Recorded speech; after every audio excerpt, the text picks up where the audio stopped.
Hello, word nerds. Welcome to the dictionary. My name is Spencer, and this is episode F48. F48. Happy December, if I didn't say that before. This is airing after December 1st. A few days ago, my wife ran the Chicago Marathon, and she was not able to finish her training because of some injuries, but she still did it. She pushed through. She finished the race, which is an incredible accomplishment, and she did it in a better time than she expected. And of course, I was down there to cheer her on at 4 locations, I think, and my sister came down to 2 of those locations with me, and she made a couple of signs. One of the signs said, "Run like you're a final girl," which is very appropriate for my wife because she is a horror fan. And then the other one was, "Hit this for a power-up," and it was the red Mario mushroom.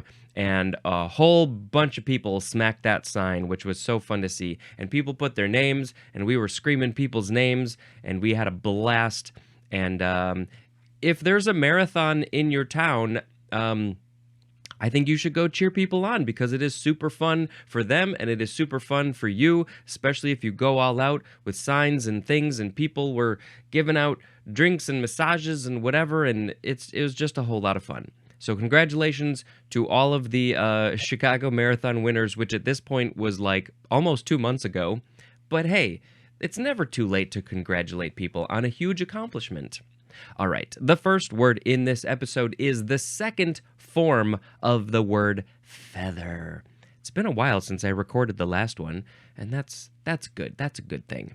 So, feather is a verb from the 13th century. We are starting with transitive. There is a bunch of these definitions. So, 1A is to furnish with a feather, and the thing that you are furnishing is an arrow. And yes, I do believe there was something about feather in the previous episode. And so you're putting the arrow... No. Scratch that. You're putting the feather on the arrow, and then you go, pew, and you shoot the arrow at a non-living thing. Yeah. Number 1B, to cover, clothe, or adorn with, or as if with feathers. It doesn't have to literally be feathers for you to say that you are feathering yourself, you're covering something, clothing, adorning with feathers or something like feathers. And I don't think I have anything here that is like a feather. I mean, I don't know. I guess you could say, I'm taking this pen and I'm putting this pen in my hair, and I have now feathered my hair with something kind of like a feather. It's not at all like a feather, but I am going to say that my hair is now feathered. Although there is an actual thing that you can do to your hair to feather it, I think I've heard. Okay, 2A, to turn an oar blade almost horizontal when lifting from the water at the end of a stroke to reduce air resistance. Okay, I do believe that there was something about oars in the previous episode. So you are going to take your oar blade and you're rowing and you're rowing and you're rowing. And when you turn it, when you're lifting it out of the water behind you, at the end of a stroke, you turn it almost horizontal. Maybe it's like this. Maybe, I don't know how you hold it. I think it's maybe you got to hold it like this. Yeah, you got to hold it that top like this, and then this one, and you lift it out, and then you turn it horizontal so the blade is like this, and then you swing it around so you can do another stroke. And the reason you do that is to lower air resistance. So you can, if you're in one of those rowing teams, you got to do that so you can swing it around as fast as possible. Otherwise, it's this big flat surface that's hitting the air, and it's going to be slower. And when you're in a race, you want to be fast. Okay, that was great. You got to feather the oar. 2B1, to change the angle of so that the chords become approximately parallel to the line of flight. And we are talking about airplane propeller blades. Why was that hard to say? Airplane propeller blades. Airplane propeller blades. So that the chords, I don't know what the chords are of an airplane airplane propeller blade, parallel to the line of flight. Also, though, to change the angle of airplane propeller blades of an engine in such a manner. You're changing, you can rotate the blades? Is that what it's saying? I don't know. Feather the blades. Roger, Roger. You've got to feather the blades, so we can, do something with this plane. 2B2. To change the angle of, and the example of what we're doing this to is a rotor blade of a rotor craft. So, to change the angle of one of those things periodically in forward flight. A rotor craft, it's just, is this anything that has a rotor? A helicopter? Maybe another type of plane? You're changing the angle of it while you're going in forward flight. Maybe a helicopter. I'm trying to think of what else has a rotor in flight. Number 3, to reduce the edge of to a feather edge. To reduce the edge of a thing to a feather edge. And are we going to see feather edge? Yes, we're going to see feather edge later in this episode. So you just have to wait. Well, I don't know what to say about that because I don't know what we're talking about. Number 4, to cut as air with or as if with a wing. To cut air with a wing or to cut air with something as if with a wing. To cut air so I guess when I go just with my hand like that, I can't do too big of a movement because I got a microphone here and I got a camera there and I got is that feathering the air? Yes, it is. That's what I say. To join by number 5, I should say that. To join by a tongue and groove. This I think is woodworking. You've got a space on one piece. Let's do the space like that, and then you got a thing that fits in the space, and you put them together, and I guess that's feathering. Feathering the wood, feathering. You're putting the things together. Number 6, to hit, throw, pass, or shoot softly, and usually with precision, as in feathered a perfect lob over the net. This lob over the net could be volleyball, tennis, badminton, pickleball, so many things. You're very precise with the way that you hit the thing that goes over the net, and you're lobbing it. It was a perfect lob over the net. So you hit it, you throw it. I don't know what you're throwing over a net. Something, I guess, passing it or shooting it, and it's very soft, but it's very precise, and it goes exactly where you want it to go. He feathered that ball over the volleyball net so precisely. It was wonderful, and the crowd went bananas. I have a banana with me, but it's not here. Otherwise, I would have held up my banana. Okay, now we got intransitive number 1, to grow or form feathers. Wow. So the animal feathered because it grew feathers. The dinosaurs feathered their hair when they grew feathers, I guess. See, I don't know all the details. They say that birds are dinosaurs, but were there like some dinosaurs that literally did evolve into birds? Or are these, I don't know. I think that might be the case. I think there were the little dinosaurs, maybe the little ones. They stuck around after all the big dinosaurs died, and then they gradually evolved. I don't know why it took us so long to figure that out. Number 2, to have or take on the appearance of a feather or something feathered. To have the appearance of a feather, to take on the appearance of a feather. If you are going as a feather for Halloween, your costume is a feather, then you will have been feathered. You feathered yourself, I guess? Okay. Number 3, to soak in and spread. The synonym is blur. This is used of ink or a printed impression. So I guess if you're taking ink and you got a rubber stamp and you put the stamp on the ink and then you put it on the paper where you want the ink to go, If you soak it on the paper, you spread it around, you're blurring it, that would be called, I guess, feathering the ink. Is that a phrase that people say who work with ink? You could do this for very artistic and creative ways in art, I think. Maybe, let's see, of a printed, yes, anything that's sort of printed, and you smear it, spread it, soak it so it gets all mushy and spread out, you're feathering the ink. Okay, great. Number 4, to feather an oar or an airplane propeller blade. The second oar was OR, because you're doing it to one or the other. So to feather an oar, we talked about the rowing before, or you are feathering an airplane propeller blade, and in both contexts, it's feathering. There is a phrase, feather one's nest, and this is to provide for oneself, especially financially, by unethically exploiting a position of trust. Huh? To provide, so you're providing for yourself financially. Maybe you're living on your loan, but you're doing it by unethically exploiting a position of trust. So you are in a position of trust. People trust you, and you exploit that. You are doing a bad thing by exploiting that, taking advantage of people, taking their money because they trust you, and so you are feathering your own nest. And basically, I think this is the idea of you're making your nest, your life, your home better than what you probably need.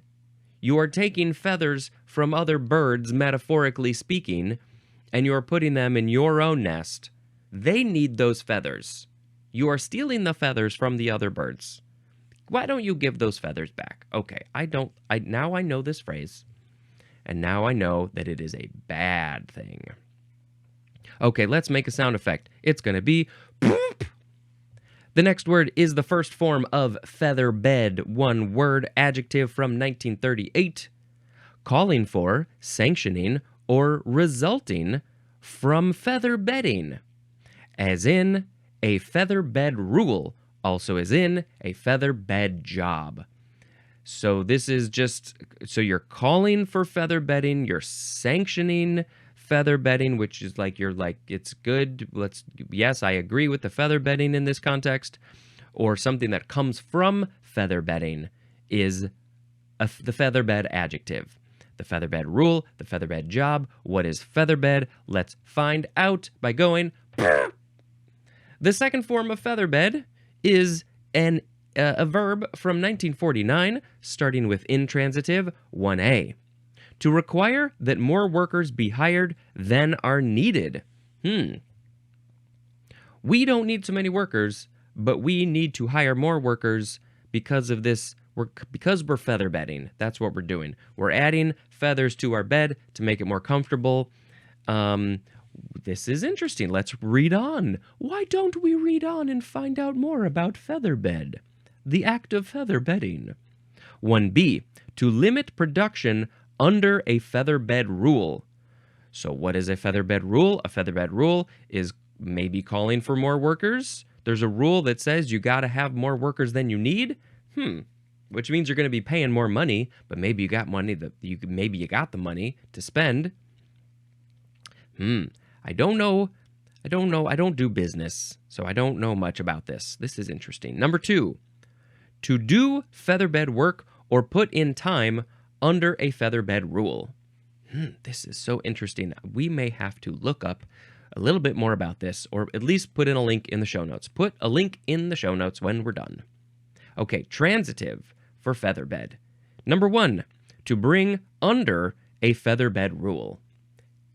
It has not told me what a featherbed rule is, and I don't see that here in the dictionary. Number 2, to assist as an industry by government aid. To assist so this industry is getting assistance by the government helping them, giving them money.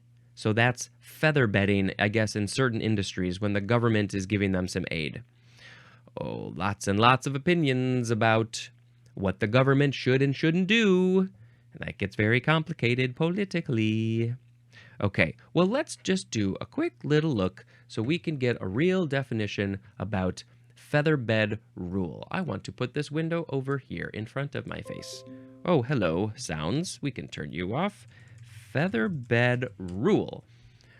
Let's see. The AI tells me that a featherbed rule is a labor practice that requires employers to hire more workers than are necessary. That's what it said. Or to maintain unnecessary job positions. You don't need those jobs anymore, but we're going to keep them on to pay people. The term is often used by management to describe rules and behaviors that workers seek. So workers are seeking, well, yeah, if I were a worker, I would want to go to a place that had a featherbed rule, so they're going to hire more people, so more people get paid, I guess.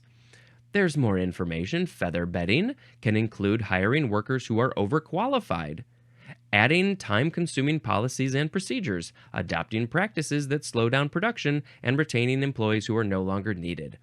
So it's it's a very two-sided thing. It's benefiting the workers, but it's not helping the business because they're spending a lot more money. It's very interesting. I'm sure that people have a lot of opinions about this. Featherbedding is often used by unions to protect jobs and ensure employment for union members, even if the work is inefficient or redundant. It originated as a way for unions to keep people employed in the face of technological advancements. And oh boy, we've been seeing a lot about that recently with machines and AI. And I mean, people have been talking about the machines taking over our jobs for a long time. And I'm sure to a certain extent, it's kind of happening. It might be slower than people thought, but I'm sure it is happening. So, okay, this is interesting. A phrase I was not aware of. Featherbed, again, this one is 2 words because it is a noun from before the 12th century. Number 1, a feather mattress. A mattress made of fluffy, fluffy feathers from a bird that wishes it still had them.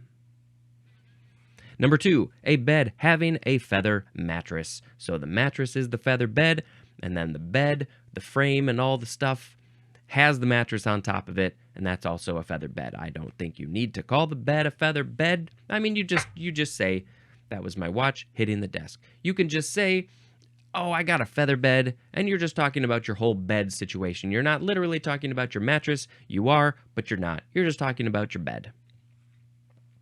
Yeah, I will not be getting a feather bed because I think that the birds would rather have their feathers than me to sleep on the feathers. Next is feather bedding. 1 word, noun from 1921. So way back before the 12th century, this is when they were making the mattresses with the feathers, because they were like, we want something comfy to sleep on. And you know who has something comfy that they sleep on all around them every day? It's birds. Birds with the feathers. And so they were like, we're going to steal those feathers and we're going to sleep on them because we would like to be also comfy. We can't sleep on hay anymore. We want to sleep on feathers. So the feather bedding came hundreds and hundreds of years later. 1921. But this is different. This is the requiring of an employer, usually under a union rule or safety statute, to hire more employees than are needed or to limit production. We're going to give you more people to do the work because more people need jobs, or you have to make your workers that you currently have do less work so it's easier on them. And because otherwise you're making them work 80 hours a week, and that's too much, so we got to cut it down. People are humans, and humans are people, and they need respect and to not be overworked and to be paid fairly for their work. Okay, so that is not literally the feathers that go in the bed. This is the idea back to what we were talking about, the featherbed rule and all that stuff, feather bedding. Okay. Featherbrain. That's next. 1 word. Noun from 1668. It is a foolish, scatterbrained person. And featherbrained is an adjective. I sometimes feel like a featherbrain because maybe I have a little bit of the ADD or ADHD, depending on whichever term we're using right now. I feel like it's usually ADHD, but I don't know why we don't use ADD anymore. But maybe there's a better term in general. Thinking about a lot of things. Got my hands in a lot of pots and pans, doing a lot of projects and stuff. I'm all over the place. I'm a scatterbrained, foolish person. Burp. Feather edge. Oh, where did we see feather edge? We saw feather edge right here in the number 3 definition of feather, which was to reduce the edge of to a feather edge. So what's a feather edge? It is a noun from 1616. A very thin, sharp edge, especially one that is easily broken or bent over. And feather edge is also a transitive verb. So it's just anything that has this tiniest little thin, sharp edge, and you can easily break it or bend it. And when you convert something to that, maybe you're slicing it down, you're doing something to create this very skinny, sharp edge, maybe a knife. Would you consider a knife having a feather edge? That's the action of feathering, when you make it a feather edge. Woodworking, I guess, is the first thing I can think of, but I don't know what else. What else has a feather edge? Stuff. Burp! Feather head. So we had feather brain before. It's like your brain is filled with feathers. It's so fluffy in there, I would like to sleep on it. But here we have feather head, noun from 1788. A foolish person. The synonym is featherbrain. Oh yes, I was like, these seem very closely connected. I don't usually hear featherhead. I guess I don't usually hear featherbrain, for that matter, but I hear featherbrain more than featherhead. Featherhead. Featherheaded is an adjective. So the featherhead is not scatterbrained, but they are oh so foolish. And the featherbrain is oh so foolish and also very scatterbrained, because the brain is filled with feathers. Burp! Next we have feathering. Now, this is not the action of feathering. This is the noun feathering from 1721. Number 1, a covering of feathers. And the synonym is plumage. I always think of the Dead Parrot sketch when I hear the word plumage, or I choose to say plumage. So just the bird, all the feathers on a bird from their head to their toes. That's all their feathering. Of course, the peacock has some fantastic feathering, but there are some other birds out there that also have fantastic feathering. There was those birds I saw on the nature show. Can't remember what kind of birds they are, but there's a lot of different kinds of them, and they do the craziest things with their feathering, and they do the dances and stuff, and I don't even know. I have to look it up later. I can't remember what they are, but they are fantastic. They got fantastic feathering. Number 2 is a fringe of hair, as on the legs of a dog.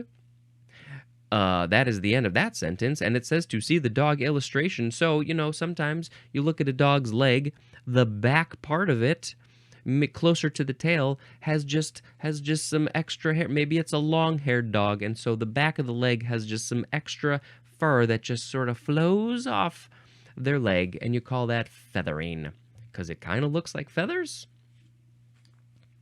Burp! Featherlight, one word, adjective from circa 1837.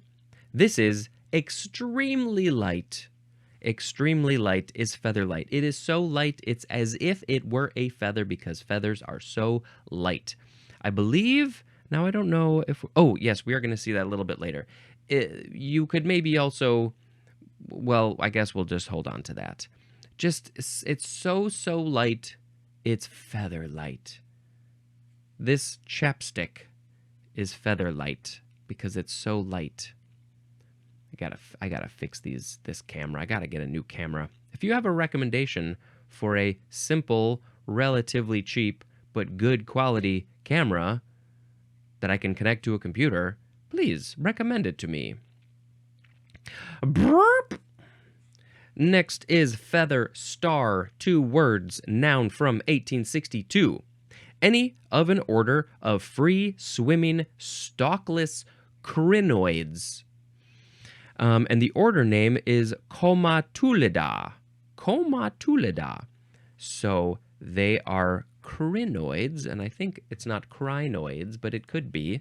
Let's see what that, I guess I could also, well, crinoids, oh yes, these are, they look like pom-poms.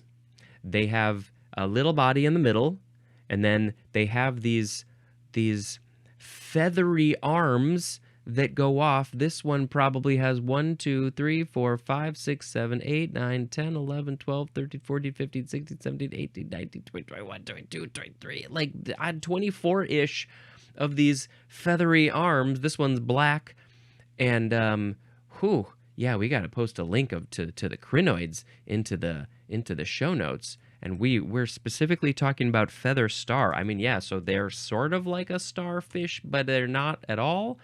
I mean, yeah, it just takes us to crinoids. Feather stars are members of the largest. Very cool looking animals. Ooh, so many different kinds too. Wow, these are crazy. All right, feather stars and crinoids. Feather stitch, 1 word, noun from 1835. An embroidery stitch consisting of a line of diagonal blanket stitches worked alternately to the left and right. Feather stitch is also a verb. I don't know, let's post a picture. Well, first of all, we got to post a picture of a feather star onto the social media. And then we also got to post a picture of this feather stitch embroidery. You're going at diagonal lines, and I don't know embroidery, so I don't know, but it sounds like it looks pretty cool. Featherweight, 1 word. Weight is like the mass. How much do you weigh? That's how it's spelled. This is a noun from 1812. Number 1. One that is very light in weight, but especially a boxer in a weight division having a maximum limit of 126 pounds for professionals and 125 pounds for amateurs. And it says compare to bantamweight and lightweight.